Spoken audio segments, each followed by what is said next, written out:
you can't judge a book by its cover, and if you can't judge a book by its cover, you really can't judge a human being by their face or their skin.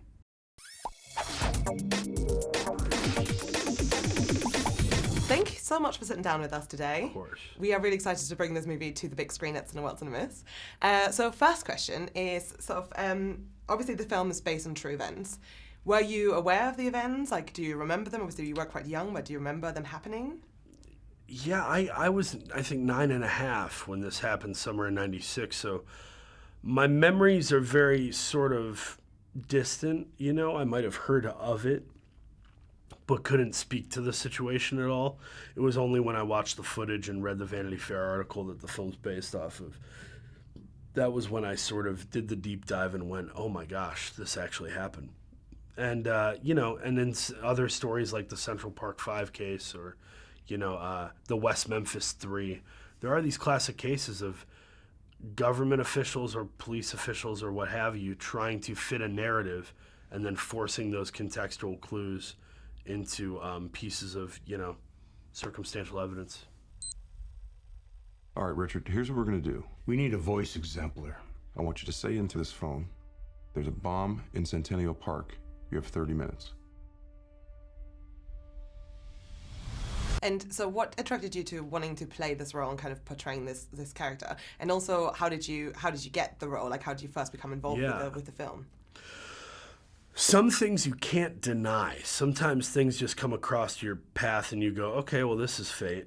Sean Eckhart, when I played him in I, Tonya, that was one of those things where I read the script, I saw the photos of him, and I went, yeah, this is me, man. I can do this. So Richard, I saw the photos of Richard, and I went, oh, of course I'm playing this guy. I look like I could be his brother. I'm the right age for it.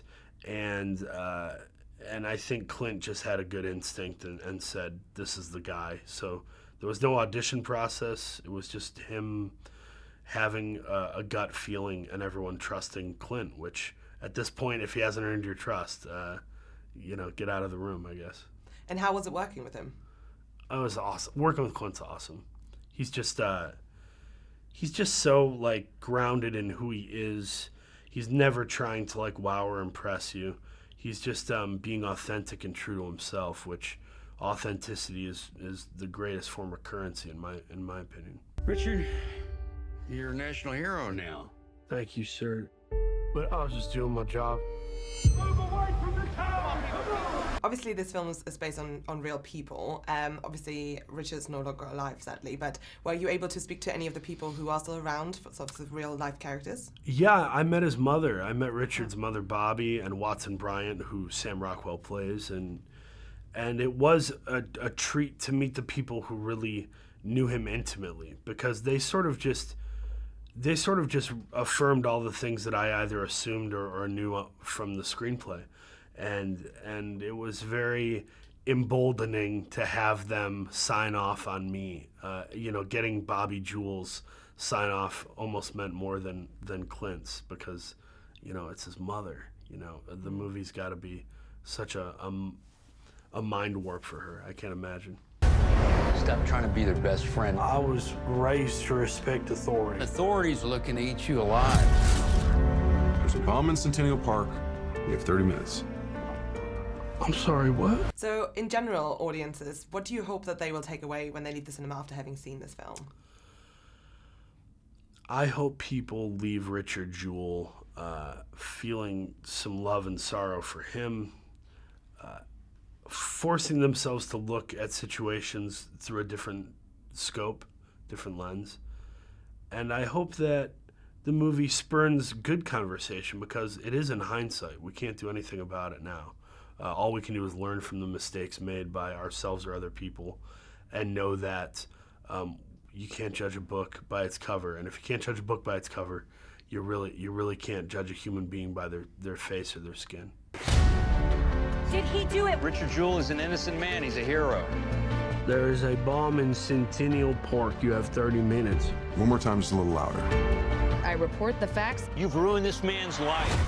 Obviously, it's based on true events, this film, but a lot of people don't know what the story is. We don't want to spoil too much, but can you try and describe the film in 3 words? Can I try to describe the film in 3 words? Help Richard Jewell. The 3 words I would say are this is about justice, it's about injustice, and it's about a mirror. And I think when we all look into that mirror, we can tell that this could happen to anyone, no matter age, race, gender, orientation. We're all susceptible to being profiled. You set that bomb! There is a bomb in Centennial Park. You have 30 minutes. I don't know how to protect you. I think your client is guilty as hell.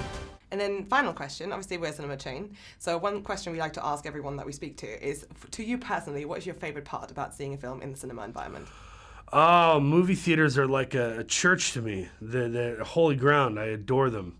My favorite part of going to the movie theater, true story, favorite part of going to the movie theater is like sipping a cherry Coke next to one of my loved ones, family or friend, and watching the trailers before the movie.